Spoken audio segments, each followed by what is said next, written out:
Travel in 2022 is kind of off to a rocky start for a lot of folks. From voluntary trip cancellations due to positive COVID tests to events abroad being canceled because of the Omicron surge. If you've got itchy feet and need to get away, what are some of the must-knows before you pack your bags?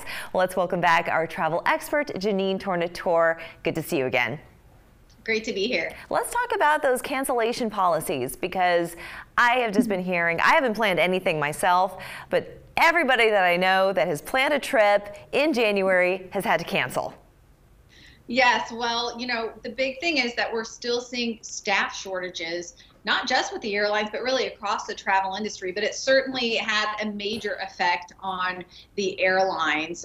So many people are seeing cancellations. Now we have winter weather in the mix around a lot of the country this time of year. So those two things combined can really wreak a lot of havoc on people's travel plans. The biggest thing that I've been telling travelers at this time of year is to just continue to plan with flexibility. A lot of people may have a reason they're traveling to a destination, whether you need to get on a cruise ship or you're going somewhere else. You need to build in a day or two on either side of your flight, unfortunately, just to have that flexibility should your flight get canceled and you need to push things back a day. So that's the best thing you can do right now in this situation. And what about getting back home again? So if you're stranded somewhere, you're going to have maybe a few extra dollars to pay for another night at a hotel. Yeah, that's absolutely right. People really do need to kind of budget in for the extraordinary this time of year and with this current situation, whether that be a canceled flight. The other thing people really need to consider is having a contingency plan should someone in your travel party test positive while you're in your destination. You may need to stay a few extra days. You need to check with your hotel or resort, find out what their policies are with regard to that. Do they have extra places for you to stay? Do they have availability? What will you need to do and what will you need to budget for? So there certainly are a lot more considerations right now that people need to really plan for. Let's be optimistic now. I want to talk about some of the trips that people are planning as we start to look to the future of 2022. What are some of the hot trends that you're seeing right now in travel planning? Sure. Well, there's four things that I want to talk about that I think people really need to plan for now, even if you want to travel post-COVID surge later into spring break and even summer and beyond. The first thing I would say is cruising.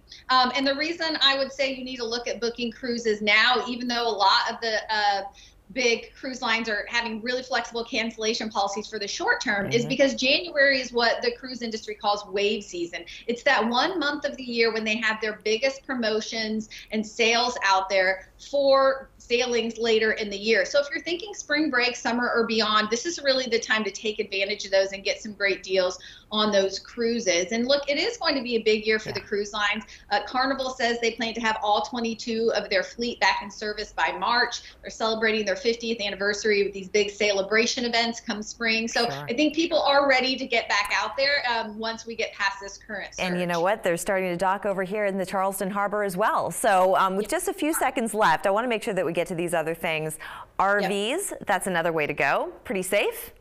Yes, especially for summer travel. We're still seeing that road trips are really popular. People are looking to rent RVs and plan those big road trips. What you need to do now is book your RVs so you get it for the week that you want, and also book the campsites. Right now in January, February is when a lot of the national parks open up their campsite reservation systems, and let me tell you, they go very quickly. So you need to actually get on planning that now and book those campsites. The last thing I would point out is this surge that we're seeing in popularity for home rentals.